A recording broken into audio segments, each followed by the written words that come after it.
Hey everybody, Christian West here. I'm glad that you tuned in to What Would You Do? Welcome to the series of videos where Joe and I ask each other critical questions from the executive protection industry. If you like what you see, click here, like and subscribe. And if you have questions that you want us to answer or try to find a solution to, send them to us via email, text. You can find us on social media. I'm sure you have ideas, or you can post them here and we'll play along and take your question. So, welcome to What Would You Do? Season 2.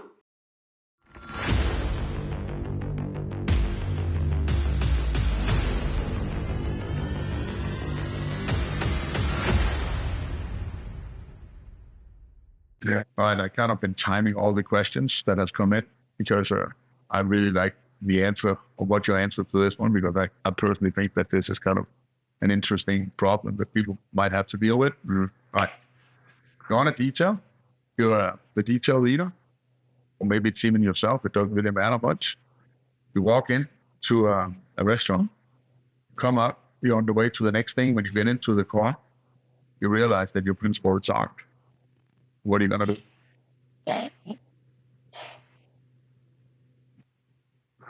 In that moment, I'm gonna think about what's coming up next. I don't wanna, if they're walking into a meeting, speech, whatever, I don't wanna interfere with what's going on. But this actually happened to me one time.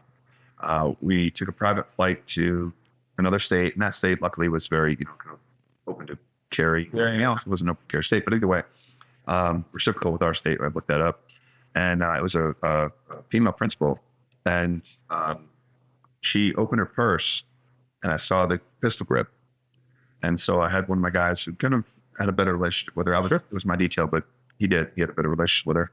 Asked about it, and it was a 1911 that she had in her purse, by the way. How big was the purse? Not it was one of those mini ones. Like what, 3.5 or whatever, mini little 1911, but a 45.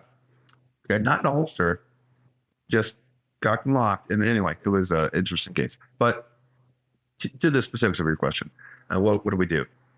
We explained to her, and we tried to alleviate her concerns with this. We tried to explain to her, why do you carry that pistol? It's to protect yourself. That's what we're here for. You shouldn't have to think about that when you have us with you. Mm-hmm. If you want to carry that when we're not with you, please, we'll try to, make you better at it even. We'll try to get you some training, holster, everything else. But we tried to explain it to her in a way, let's take that off your plate.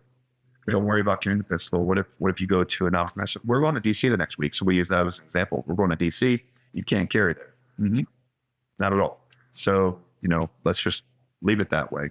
Don't worry about it. Don't have what if you forget it somewhere, etc. All of those things. And initially, she gave some pushback. She was like, "No, I always carry." Blah, blah. And we said, "Well, you don't always have us. So again, when you have us, let's take care of that." And I remember specifically the guy had a language barrier.